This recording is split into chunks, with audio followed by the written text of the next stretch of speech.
혹시 어젯밤에 잘 주무셨나요? 아마 많은 분들이 아니요 라고 대답하실 것 같은데요. 오늘은 바로 이 꿀잠의 비밀을 과학적으로 한번 제대로 파헤쳐보려고 합니다.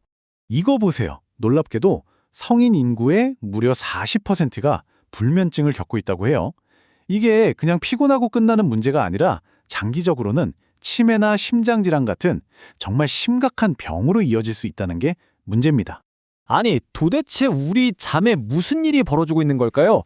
이 문제를 해결하려면 일단 잠이 우리 몸에서 어떻게 작동하는지 그 원리부터 알아야겠죠. 자, 그럼 지금부터 한번 제대로 파고 들어보겠습니다. 네, 그래서 오늘은 먼저 우리 몸의 잠을 조절하는 두 가지 핵심 엔진을 알아볼 거고요. 이어서 피로와 카페인의 비밀, 그리고 우리 몸의 24시간 생체 시계에 대해서도 이야기해 볼 겁니다. 이걸 바탕으로 숙면을 위한 아주 구체적인 실전 매뉴얼을 알아보고 마지막으로 습관 개선만으로 힘들 때 전문가의 도움을 받는 법까지 차근차근 살펴보겠습니다. 자, 첫 번째 주제입니다. 우리 몸의 수면 엔진 두 가지, 바로 수면 압력과 일주기 리듬인데요.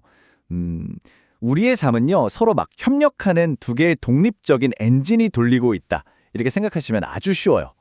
이 그래프를 보시면 정말 흥미로운데요. 여기 프로세스 S라고 표시된 게 바로 수면 압력이고 프로세스 C가 생체 시계거든요. 이 두 가지 힘이 어떻게 서로 밀고 당기면서 우리를 졸리게 만들었다가 또 정신이 번쩍 들게 하는지 아주 명확하게 보여주고 있죠.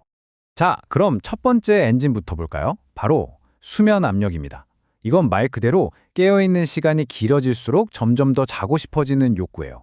마치 압력솥처럼 시간이 지날수록 압력이 점점 더 강해지는 거죠. 그리고 두 번째 엔진은 일주기 리듬입니다. 이건 우리 몸 안에 내장된 24시간짜리 시계라고 보시면 돼요. 야, 지금 잘 시간이야 하고 정확한 타이밍을 알려주는 아주 중요한 마스터 시계 역할을 하는 거죠. 네, 피로와 카페인의 비밀.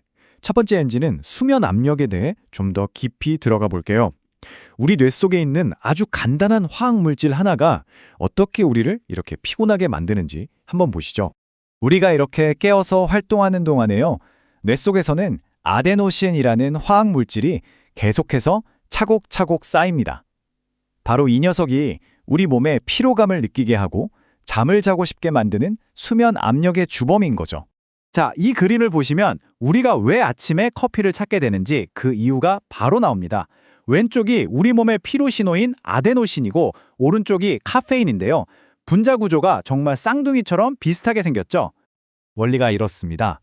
원래는 아데노신이 뇌의 수용체에 딱 달라붙어서 우리를 졸리게 만들어야 하는데 비슷한 모양의 카페인이 먼저 와서 그 자리를 가로채는 거예요. 그러니까 아데노신이 붙을 자리가 없게 되죠. 그래서 뇌는 안 피곤하네? 하고 잠시 속아 넘어가는 겁니다. 여기서 진짜 중요한 건 카페인이 피로를 없애주는 게 절대 아니라는 거예요. 그냥 나 피곤해 라는 신호를 잠시 못 느끼게 마비시키는 것뿐입니다. 좋습니다. 그럼 이제 두 번째 엔진으로 넘어가 볼까요? 바로 잠을 자야 할 시간을 결정하는 우리 몸속의 24시간짜리 생체 시계 이야기입니다. 이 생체 시계를 움직이는 가장 중요한 스위치가 두 가지가 있는데요. 첫 번째는 바로 빛, 특히 아침의 빛이에요. 이게 우리 몸의 하루를 리셋하는 가장 강력한 신호거든요. 그리고 또 하나는 저녁이 되면 자연스럽게 떨어지는 우리 몸의 중심 체온입니다. 체온이 떨어지는 게 이제 잘 준비해 하는 신호인 셈이죠. 자, 이 하루의 흐름을 한번 보세요. 아침에 햇빛이 눈으로 들어오면 수면 호르몬인 멜라토닌 생성이 딱 멈추면서 하루가 시작됩니다. 그러다 저녁이 돼서 어두워지면 다시 멜라토닌이 나오기 시작하고 몸의 중심 체온도 서서히 떨어지죠. 이렇게 높아진 수면 압력과 낮아진 체온, 이 두 가지가 딱 맞아떨어질 때 우리는 가장 깊은 잠에 빠지게 되는 겁니다.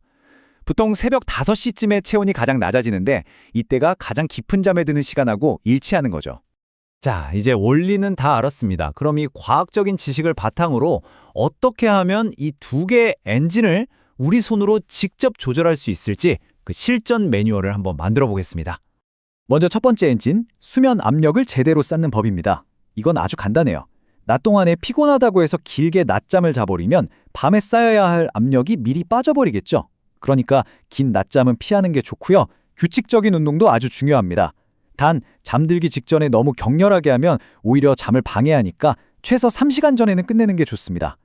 그리고 제일 중요한 거, 오후 2시 이후에는 커피 같은 카페인은 피해서 아데노신이 자연스럽게 쌓일 시간을 충분히 줘야 합니다.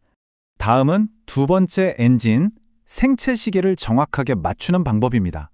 이건 규칙성이 핵심이에요. 매일 아침 딱 15분에서 30분 정도만이라도 햇빛을 쬐어서 우리 몸의 시계를 리셋해주세요. 그리고 주말이라고 늦잠 자지 말고 매일 같은 시간에 일어나는 게 정말 중요합니다. 또 자기 한두 시간 전에 따뜻한 물로 목욕하면 몸의 중심 온도를 떨어뜨리는 데 큰 도움이 돼요. 마지막으로 침실은 최대한 시원하고 어둡고 조용하게 만드는 거 잊지 마세요. 자, 지금까지 말씀드린 이런 습관들이 정말 강력한 건 사실입니다. 하지만 때로는 이런 노력만으로는 해결되지 않는 만성적인 불면증도 분명히 있거든요. 그럴 땐 전문가의 도움이 필요합니다. 전문적인 치료법으로는 크게 두 가지를 생각해 볼 수 있습니다. 먼저 불면증의 1차 치료법으로 권장되는 인지행동 치료라는 게 있어요. 이건 잠에 대한 잘못된 생각이나 습관을 교정하는 체계적인 프로그램이고요. 또 한의학에서는 개인의 체질이나 불면의 유형을 6가지 정도로 나눠서 침이나 한약으로 몸의 불균형을 바로잡는 방식으로 접근하기도 합니다. 둘 다 근거를 기반으로 한 효과적인 방법들이죠. 결국 이런 말이 있죠. 잠에 대해서 많이 아는 사람이 잘 자는 게 아니라 실천하는 사람이 잘 잔다. 네, 오늘 많은 걸 배우셨겠지만 결국 가장 중요한 건 꾸준한 실천입니다. 자, 오늘 밤부터 당장 시작해보는 건 어떨까요? 오늘 배운 것들 중에서 더 나은 잠을 위해 여러분이 실천해볼 단 한 가지는 무엇인가요? 작은 실천 하나가 여러분의 밤을 그리고 인생을 바꿀 수도 있습니다. 오늘 이야기는 여기까지입니다. 감사합니다.